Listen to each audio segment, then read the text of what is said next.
Pradhan Mantri Awas Yojana Urban has successfully completed 6 years of implementation. The journey is all about sharing experiences of turning into reality Honorable Prime Minister's vision of housing for all by 2022. The millions of smiles are a testament to the fact that Pradhan Mantri Awas Yojana has had a transformative impact on the lives of citizens of India. Today, we have with us Shri Durga Shankar Mishra, Secretary, Ministry of Housing and Urban Affairs, to give us his insight of steering the urban visions of India. He is joined by Shri Surendra Kumar Bagre, Additional Secretary, Ministry of Housing and Urban Affairs, and Shri Amrita Vijay, Joint Secretary and Vision Director, Housing for All. Come, let's listen to him and know more about Pradhan Mantri Awas Yojana. Good afternoon, sir. Thank you very much for speaking to PMAY podcast, sir. So the first question that we have for you today is that India has witnessed some rapid urbanization in recent past. What has been the response of this ministry with regard to this? Thank you, Amrit. In fact, the last census, which was in 2011, got India's urban population as nearly 38 crores, which was 31.2%. And the growth of urban population vis-a-vis growth of the rural population was much more. And now it is taking off. The way urbanization, the urban population is growing, it is projected that by 2030 our population is going to be around 60 crores. And by 2051, when we have the decadal census in 2051, this population is projected to be around 88 crores. That is the World Bank's projections. If you take the projections for today, say in the year 2021, the population will be around, urban population will be around 45 to 46 crores. That means we are going to add more than 40 crores in the next 3 decades. That's a huge challenge, because when there is a growth in urban population, it brings congestion, pollution, degradation in the quality of life, because the total overall requirement on various kinds of civic amenities, unless we cater for that, whether it is water, sewer, electricity, school, entertainment, all these facilities for which people migrate to the urban area, that becomes too much. Also, there is a sprawl. The population, the population in the slum areas, in the informal settlement, that grows. So unless and until we take care of that urbanization is a huge challenge. You must have seen flooding in the areas. You must have seen dark area, kind of a dark atmosphere. The pollution level in the cities is very high. So we need to address that.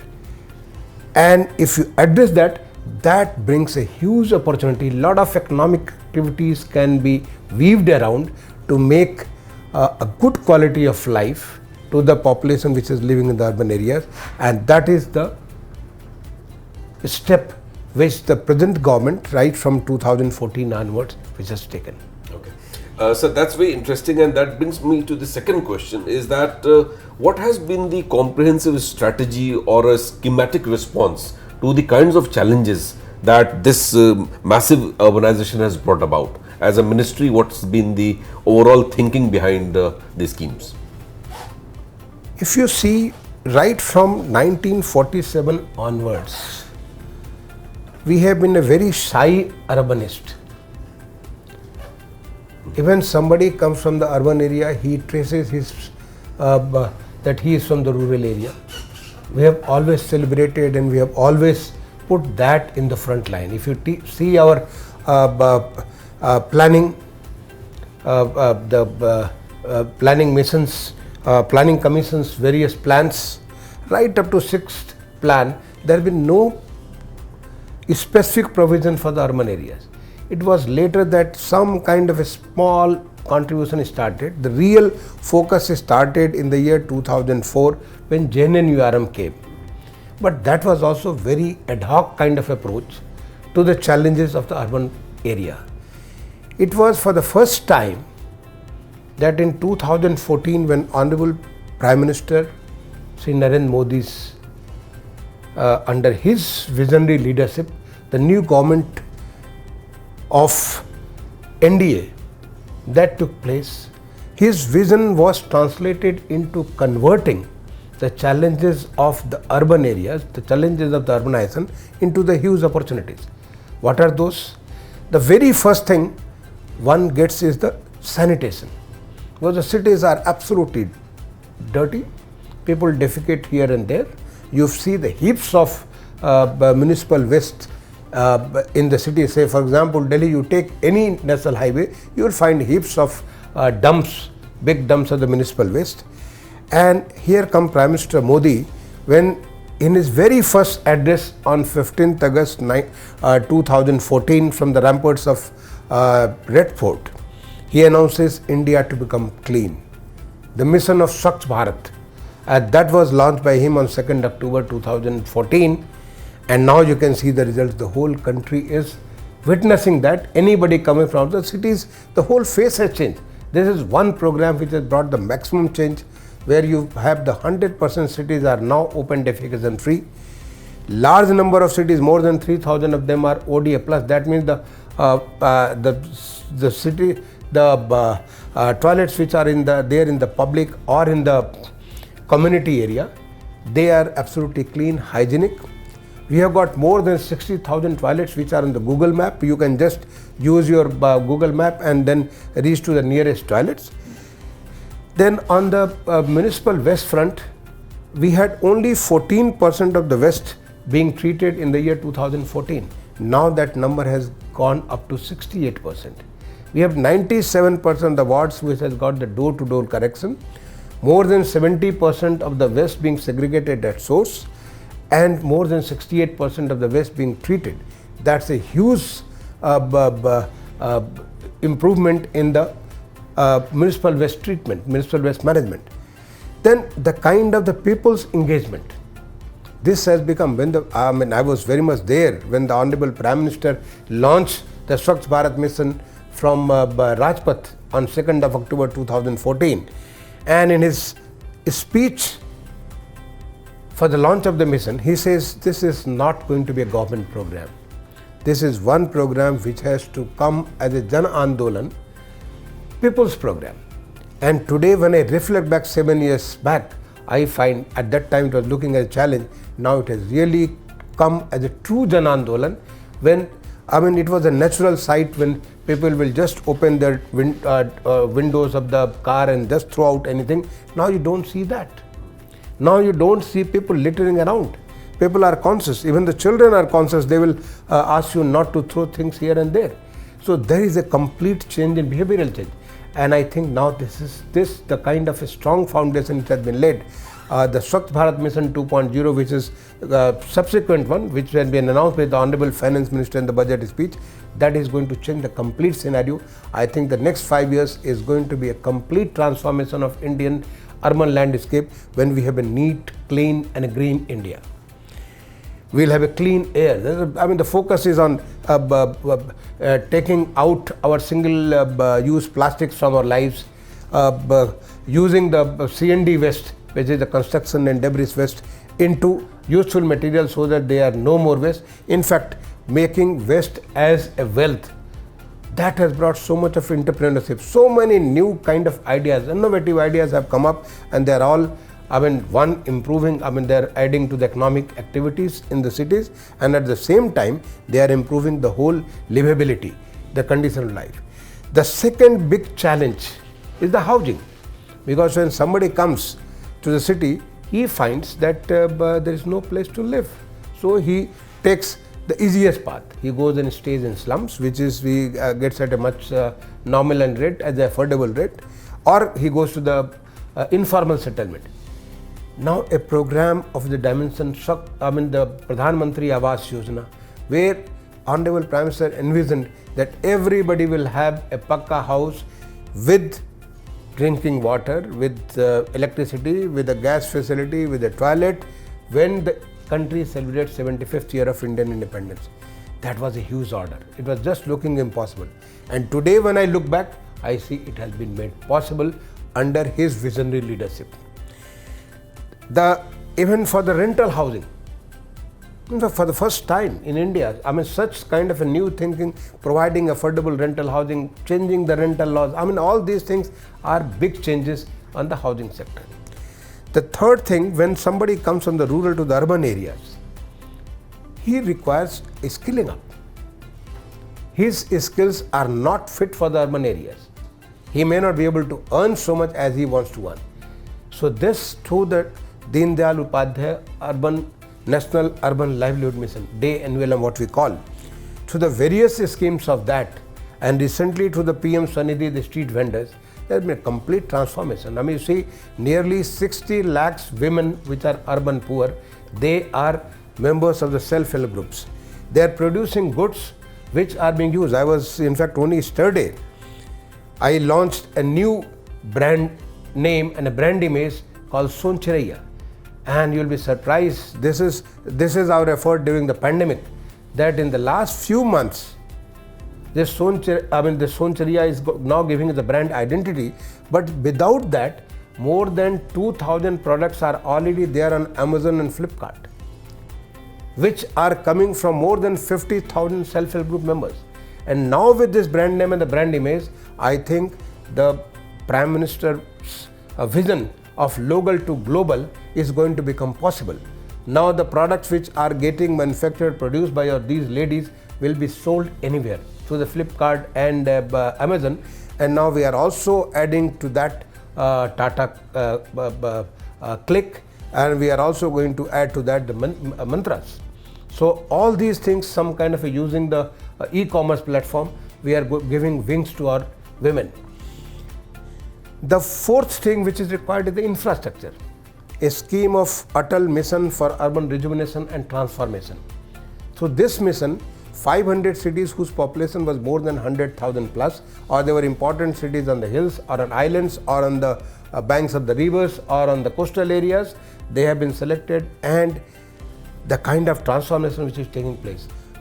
Almost 1.07 crore new water tap connections have been given in the last 5-6 months. Something like 87 lakh sewer connections have been given. 1.01 crore street lights have been converted into LED lights. That is the huge transformation which is taking place. And now the next version of that is going to be the Jal Jeevan Mission Urban, which has been announced by the Honorable Finance Minister in the budget speech. And once that comes, we are going to take this up to all the cities, whose number is now more than 4,400, and they are going to make our cities water secure. Because many cities were wiped out of the geography just because they did not have enough water. We have many examples in country, and we have plenty of examples across the globe where the cities did not survive just because of water. To make the cities water secure is the first target. And second is to get 100% every family gets drinking water tap connection and drink from tap. The recently government of Orissa came out with the city of Puri has got the drink from tap, something of which I have only seen outside India, but now it has been made possible with assistance of Amrut, that any tap you can directly drink. You don't need to convert it, use that, process it through the RO. You can just drink from tap. And every tap has got 24/7 water supply, and that is something which we are aiming at through our Jal Jeevan Mission Urban. And the last thing is our Smart City Mission.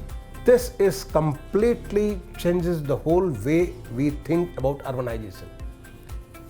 It gives enough scope to our urban administrators, urban managers to think and come up with such solutions which, in the words of Honorable Prime Minister when he was launching on 25th June 2015 from Vigyan Bhavan, he said smart city is nothing but to get more from less. Whatever may be your available resources, whether it is education, health, entertainment, water, sewer, electricity, anything, whatever may be your resources, available resources, how can you get more from less? That means there is no wastage. 2, there is a proper usage, optimal uses of that. So how you can distribute that available resources in such a manner that everybody can get that and satiate their needs so that they can contribute their best to the economy. Then the last thing is about the urban transport. The kind of changes we have brought to the urban transport. Think of it. In 2014, we had only metro running in 5 cities across the country. And the total running kilometers were 240 kilometers. Majority of us that in only Delhi. Today, we have metro rails running in 725 kilometers. And when we celebrate the 25th year of Indian independence, we will have more than 900 kilometers of metro operational. We had already touched 85 lakhs passenger per day on our metro network before the pandemic, and I am hoping that if this pandemic, once it gets over, say by 2022 end, we will have 1 crore passengers running per day on the metro network. That is what Honorable Prime Minister Modi's vision, and we have got 1,160 kilometers of metro network under construction at present. And out of that, for the first time in our country, we have got the regional rapid transport between Delhi to Meerut. The distance is almost 90 kilometers, and this distance, which takes right now around 3.5 hours, it will be covered just in 55 minutes using the RRTS, and you will stop at 14 stations. So that's going to be really exciting, and I am very confident in December 2022, we will have the first 17 kilometers of this RRTS running in Uttar Pradesh. This 17 kilometer is going to run in December 2022, and by 2024, all Delhi to Meerut will be connected to the RRTS. It's a beautiful concept. When you stay outside, you can enjoy the clean air of the rural area or the open area and come and work in Delhi. You'll take 30 minutes, like traveling in Delhi from one area to another area. You can come in the morning, go back in the evening and stay at home so quietly, and you travel in a very, very comfortable, convenient and a punctual kind of environment. We have also added Metro Light for the first time, which is going to be around 40% of the cost of the metro, and Metro New, which is going to cost around 20 to 25% of this. These are the new standards which have been brought so that people experience that with a much lesser cost. They are specifically very good for the outer areas of the big cities like Delhi, Mumbai, etc. And they are also good for the tier 2 cities whose population is less, so they can afford much lesser cost. So it's absolutely new kind of a change. And the water metro, which has been added to the Kochi, we have got many cities in the country which has got a lot of good water network. We can have the water metro, we can have that kind of experience which we have in the metro system on the water. This is another new addition. The water metro in Kochi has already started. The last thing I will say is a complete transformation of the urban space. The municipal corporations, to make them self-dependent. Who has thought in 2014 that our cities will raise funds using the municipal bonds? Today, 10 cities, that includes Ghaziabad and Lucknow in Uttar Pradesh, that includes Pune in Maharashtra, Ahmedabad and Surat in Gujarat, Visakhapatnam, like 10 cities in the country, they have raised 3,840 crores using the municipal bond. That shows the strength. And another 40 cities are in the line. They're all working so that they can also raise bonds and they can become self-dependent. So this is the vision of Honorable Prime Minister. It's a kind of a concerted, comprehensive and a very intensive approach to completely change the whole urban story and bring ease of living to the citizens, to get them achieve whatever they want to get them realize their potential to the best of their cities, to the best for their state, to the best for this country, so that their economic contribution, whatever skills they have got, is given to the best of their order. And that is what is going to lead to the India journey from $3 trillion to the $5 trillion and to the $10 trillion economy by 2030.